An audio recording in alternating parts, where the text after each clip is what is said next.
Bonjour et bienvenue dans ce tutoriel où je vais vous guider sur l'ajout de produits dans votre boutique WooCommerce. Cette vidéo, elle est surtout destinée à ceux qui ont fait confier la réalisation de leur site à un prestataire. Et ce prestataire, il a utilisé la plateforme WordPress pour réaliser le site, ainsi que le plugin WooCommerce pour la boutique en ligne. Donc, une fois que le site vous a été livré, mais par la suite, vous aimeriez pouvoir ajouter des produits, modifier des produits existants ou même supprimer certains produits sans avoir à faire chaque fois appel à un prestataire. Dans cette courte vidéo, nous allons voir comment procéder à cette étape. Donc, pour commencer, nous allons déjà nous rendre sur un site exemple que nous avons ici créé. Donc, c'est un site assez simple. Il y a juste l'installation de WordPress ainsi que WooCommerce qui a été faite. J'espère beaucoup que pour votre site final de vente, là, il ne soit pas aussi simple que ça. Donc, la première chose à faire, c'est de se rendre dans la section admin de votre site. C'est ce que je vais faire ici en rajoutant wp-admin à la fin. Et une fois que c'est rendu ici, vous entrez les credentials, c'est-à-dire votre nom d'utilisateur et le mot de passe qui vous a été donné ou que vous avez configuré vous-même selon. Et une fois que cela c'est fait, on est rendu à l'interface admin de WordPress. Donc ici, à la gauche, au niveau du menu, vous devriez voir une section consacrée justement à WooCommerce. Ici, il y a plein d'onglets en fait pour gérer les commandes, le tableau de bord, les rapports, les réglages, etc. etc. Donc ici, on ne va pas entrer dans les détails de ça parce que normalement, ceci devrait déjà être correctement configuré pour vous. Donc ce qui va nous intéresser, c'est l'onglet produit pour ajouter un nouveau produit.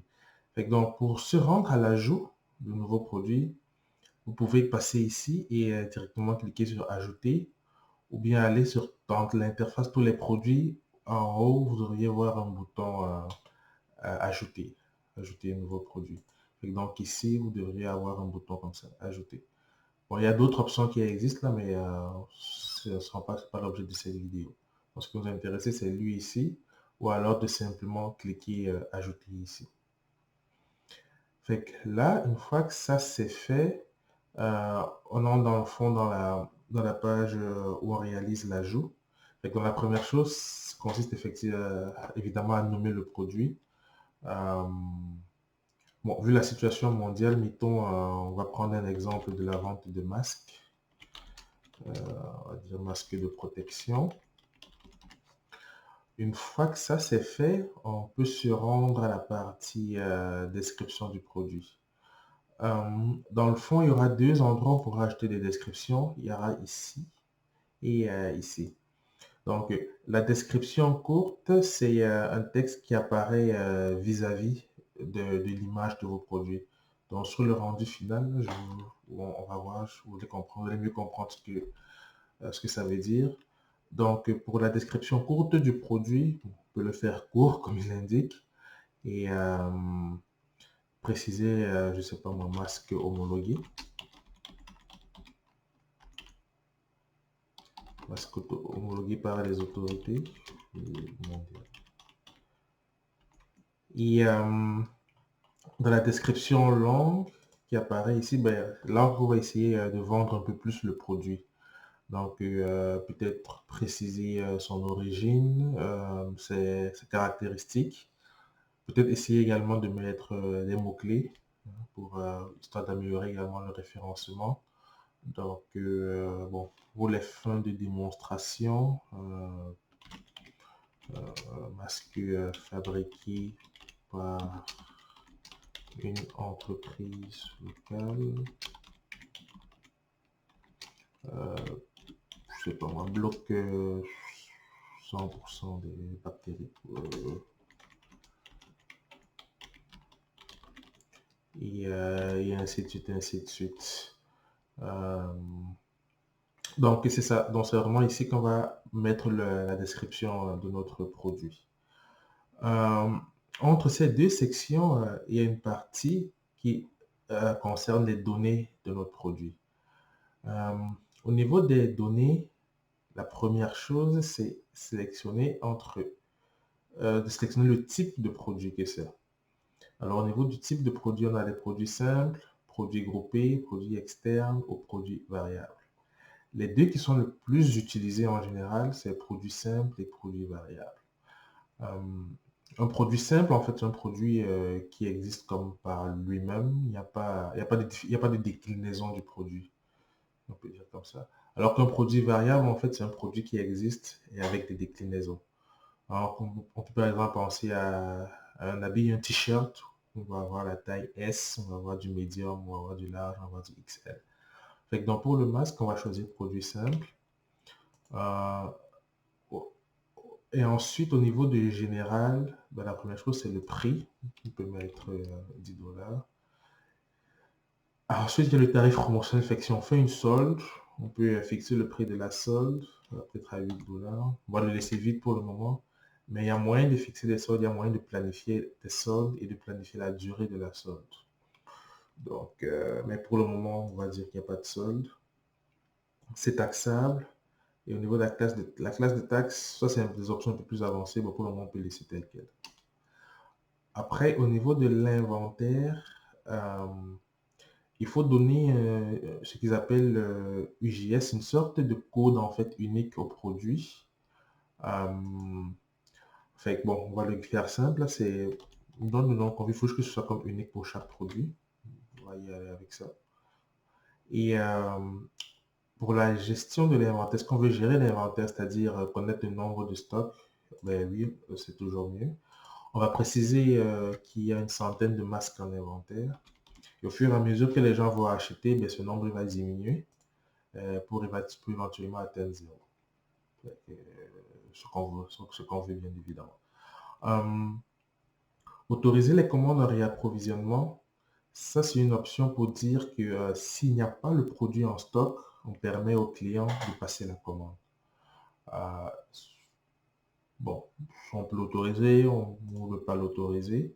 On l'autorise, mais en avisant le client comme quoi, ben oui, j'ai bien reçu votre commande, mais je ne l'ai pas présentement en stock. Puis quand je l'aurai, ben, je vous le livrerai. Fait que, bon, pour le moment, on peut laisser ne pas autoriser, mais c'est sûr que si on est conscient de sa capacité à livrer, même si le produit, on ne l'a pas en stock, mais on peut choisir autoriser. Le seuil d'inventaire faible, c'est lorsque le stock va atteindre cette valeur, on va recevoir un email comme quoi le stock est faible et qu'il faudrait penser au réapprovisionnement.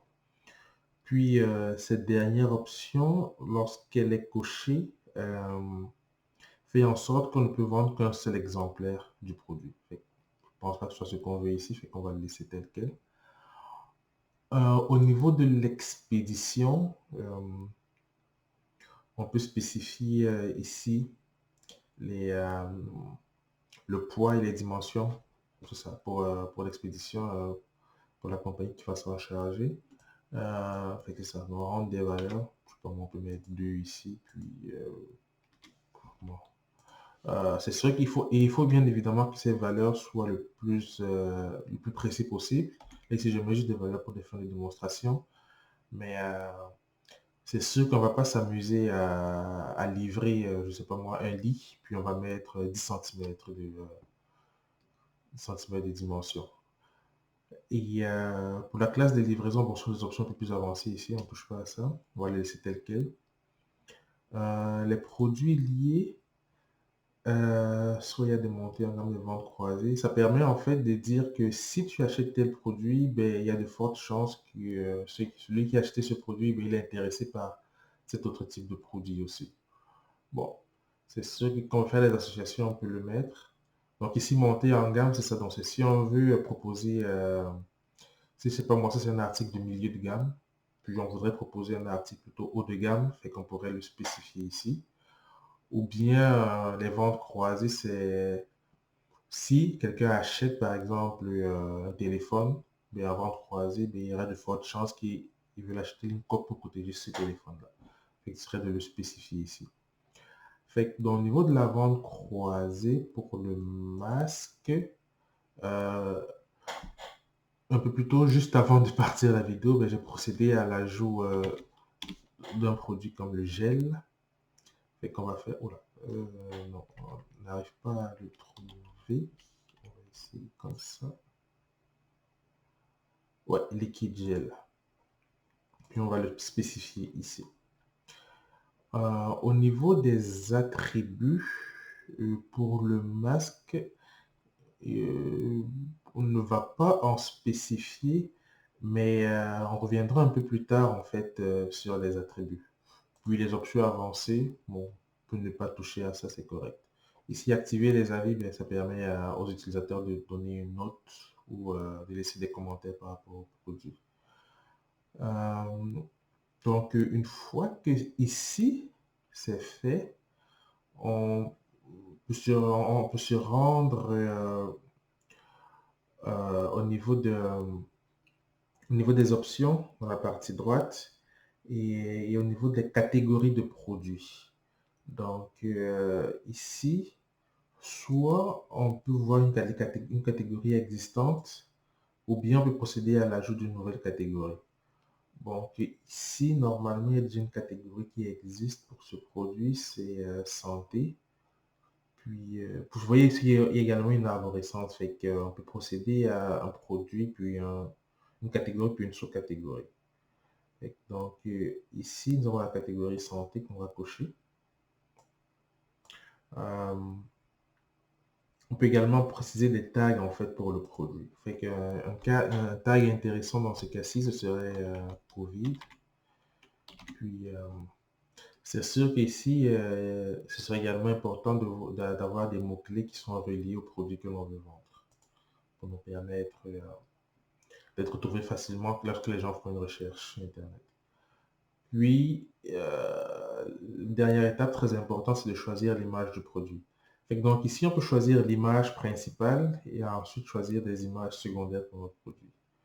Donc, pour définir l'image, on peut voir parmi les images existantes, celles qu'on peut utiliser, ou bien on peut ajouter une nouvelle image.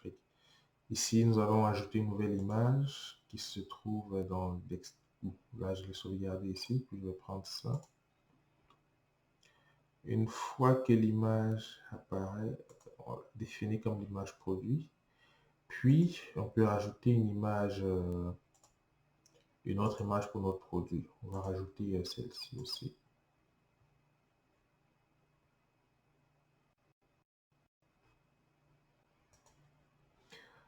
Et voilà. Donc, une fois que c'est fait, notre produit, il est prêt. Toutes les options, fait qu'on procède à une dernière vérification. On vérifie que notre texte est correct.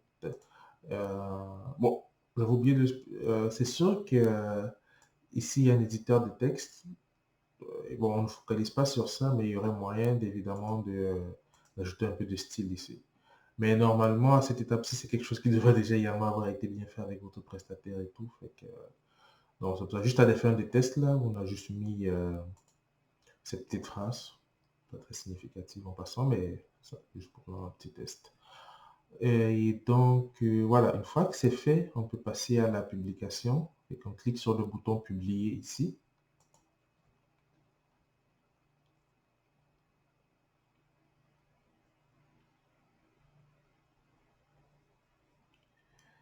Et normalement, le produit, il serait déjà disponible en ligne. Donc, pour aller vérifier, on clique sur le lien et on tombe sur notre produit. On l'a racheté, on l'a mis dans la catégorie santé, on appelle max de protection, pour 10 $. Et puis, au niveau des descriptions, c'est ça. Ici, nous avons la courte description que nous avons rajoutée, si vous vous rappelez. C'était masque homologué par les autorités. Puis, c'est le texte qui se retrouve ici. Ici, on a la précision du nombre de stocks en inventaire. Bon, libre à vous de le laisser ou de le retirer. Bon, pour le retirer, c'est un peu avancé, mais ça, c'est libre à vous. Ça, c'est également ça aussi. Le numéro de code unique, là, le client n'a vraiment pas besoin de savoir, de connaître ça, fait qu'on pourrait également le retirer. Et c'est ça. Donc, au niveau de la description un peu plus longue, là, comme je le précisais, elle apparaît ici. Nous avons les informations complémentaires qui, dans ce cas, contiennent le poids et la dimension. Nous avons des avis si des clients donnent des avis ou on laisse un commentaire sur le produit. Bon, puis c'est ça. Au niveau du produit similaire, là, pour la vente croisée, on retrouve le gel pour, pour les mains. Donc, une fois que ça c'est fait, on peut procéder évidemment à la modification du produit. Peut-être qu'on peut vouloir augmenter un tout petit peu le prix. Et qu'on va faire passer de 2 $ de plus. Une fois que c'est fait, on fait simplement mettre à jour. Une fois que c'est mis à jour, on peut venir ici faire un update et puis on voit que le produit il a bien été mis à jour. Ok, et voilà. Et que le produit a bien été ajouté à notre boutique et il est prêt pour la vente. Donc, maintenant, le produit pour les mains que nous avons ajouté tantôt, nous allons aller le voir. Et une caractéristique intéressante avec un liquide gel, c'est qu'il peut exister différentes variations. Et qu'on peut avoir un petit format, un moyen format et un grand format. Et c'est là où le type de produit variable entre en compte, va nous permettre en fait de rentrer différents prix pour les différentes variations. Donc, pour ce faire, nous allons d'abord aller retrouver le produit dans notre boutique. Avec celui-ci. On va cliquer sur le modifier. Et ici, ce que l'on va faire, on va aller à l'onglet attributs. Je dit qu'on allait revenir, puis vous allez voir dans l'utilité de cet attribut-là. Donc, ce qu'on peut faire, on peut voir attribut ici et également ici. Donc, nous allons commencer par rajouter un attribut pour les produits de notre boutique. Donc, on clique sur cet onglet et l'attribut, on va l'appeler la taille. Et puis, on fait donc... bon, pour vous montrer, je vais supprimer ce que j'ai déjà eu à faire ici. Et voilà, donc on va recommencer depuis le début. Fait qu'on rajoute un attribut taille. On fait ajouter l'attribut.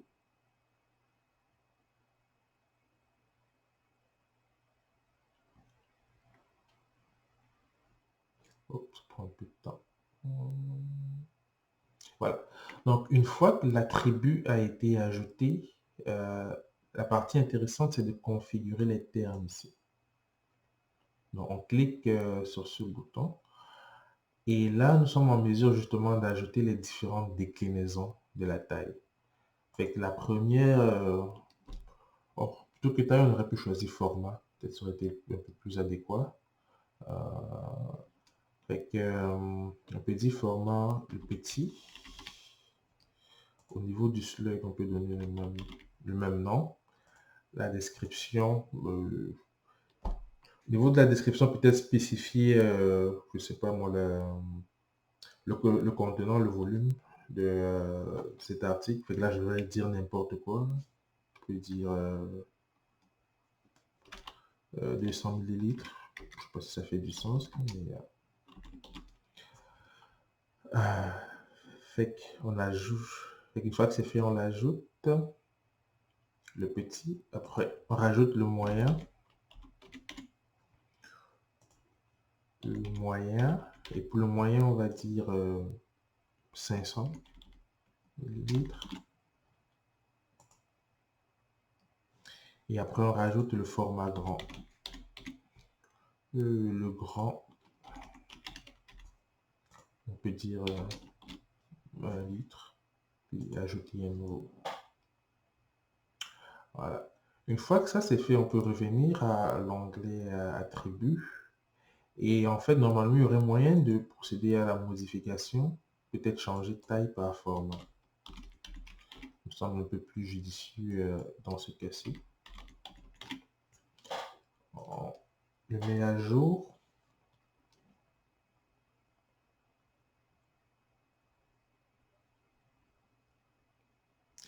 Une fois que la mise à jour a été faite, là, nous pourrons donc revenir maintenant sur les produits, dans tous les produits. On clique à nouveau sur le liquide gel. Et lorsqu'on se rend dans Attributs, on peut ajouter l'attribut format.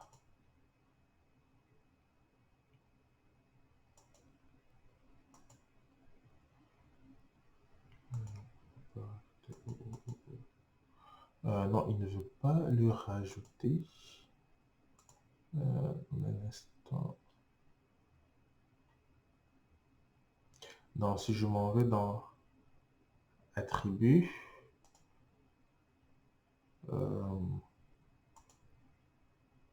ok, format, ok, bon, là ça marche un peu mieux. Avec ajouter. Fait que nous avons grand, nous avons moyen, nous avons petit. Fait que dans ce cas, si on peut faire tout ajouter, ici, tout sélectionner. Donc, grand, moyen, petit. Et on peut faire enregistrer les attributs.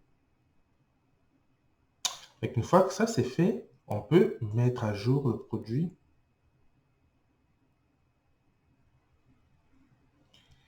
Et juste avant de procéder à la mise à jour, on peut voir que ici,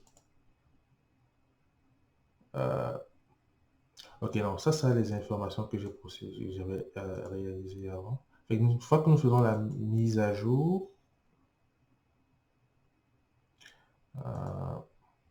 là c'est ça. On retrouve donc format avec grand, moyen, petit. Mais seulement, il n'y a pas encore moyen de spécifier différents prix en fonction des formats. Donc, c'est sûr que c'est quelque chose qui peut être rajouté dans la description, mais on peut le faire de façon un peu plus élégante. Donc, pour ça, il faut maintenant se rendre, une fois que les attributs ont été... je ne sais pas où on en va. Attendez un peu.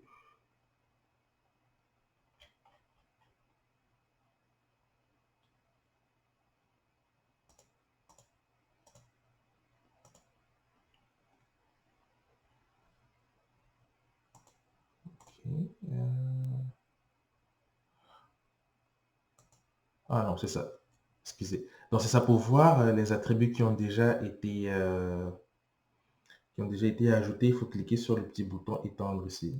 Donc, on peut le fermer, puis on peut étendre. Ouais, c'est ça. Je me demandais où c'était passé. Donc, une fois que nos attributs ont été ajoutés, là, on va procéder au changement du type de produit. Fait que plutôt qu'un produit simple, on va plutôt passer à un produit variable. Une fois que le produit variable a été sélectionné là, il y a une option supplémentaire qui apparaît, ce sont les variations.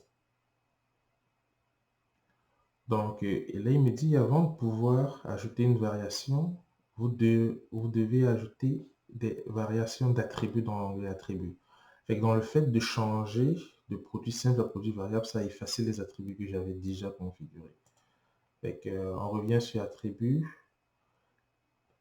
et... non, excusez. Ce qu'il faut, c'est qu'une fois que le produit a été passé en variable, il faut venir cocher ici la case pour dire que ces attributs-ci, nous allons les utiliser pour les variations.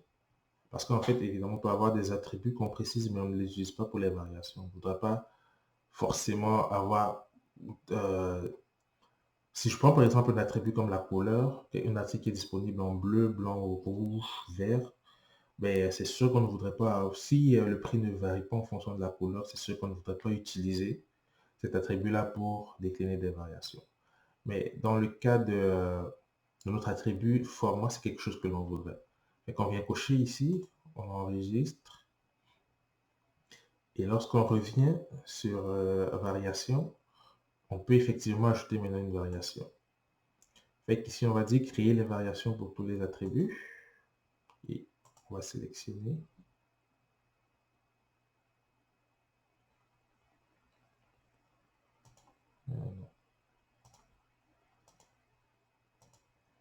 Peut-être on va le faire un peu plus safe, parce que c'est sûr que dans notre cas, ça aurait marché, mais c'est sûr que dans un cas où on a plusieurs attributs, c'est quelque chose, on veut peut-être avoir un peu plus de contrôle. Donc, on choisit donc format, on va dire format grand. On va étendre. Donc, pour le format grand, on va venir spécifier évidemment un différent poids. Encore une fois, on peut préciser 5 kg, mettons.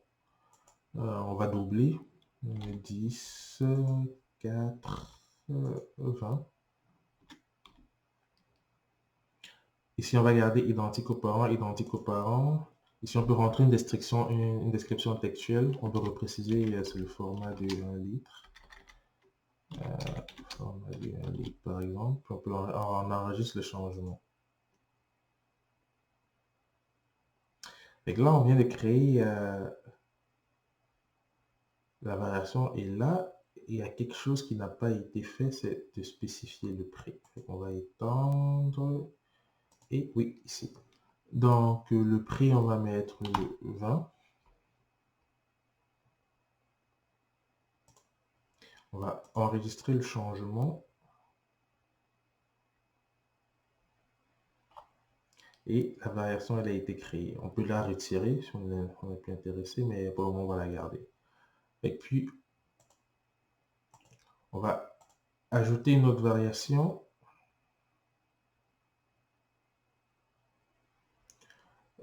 Toujours pour format, cette fois, on va l'appeler moyen. Et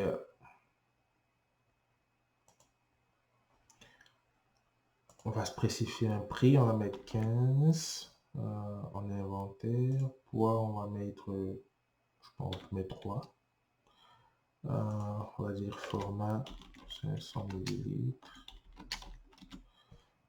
Les dimensions, on va mettre un peu plus grand que... je sais pas si ça fait du son. On va mettre ça, c'est 3,15. On va garder identique ici, puis on enregistre les changements. Et enfin, la dernière variation, on va rajouter. C'est une variation qui est liée à l'attribut toujours format et petit. Ici, on va l'étendre. On va mettre le prix de base 10. On va laisser les dimensions ici. Et, le tour est joué. Normalement, on enregistre les changements. Donc ici, les trois variations ont été créées conformément à notre attribut format. Donc une fois que ça c'est fait, bon, on a la possibilité de modifier évidemment les variations en cliquant sur ici. On peut les retirer.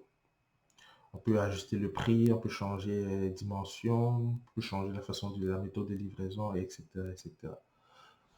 Donc, une fois que ça c'est fait, on procède à la mise à jour.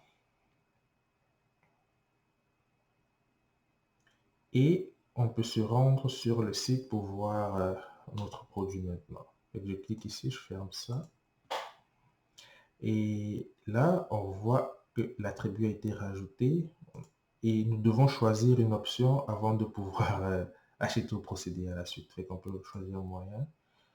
Et là, on a la description qui s'affiche. On a le prix, le nombre en inventaire, la quantité. Et voilà. Nous avons maintenant un produit en vente et il est disponible selon différents formats. C'est à l'utilisateur maintenant de choisir celui qu'il veut. Donc, voilà.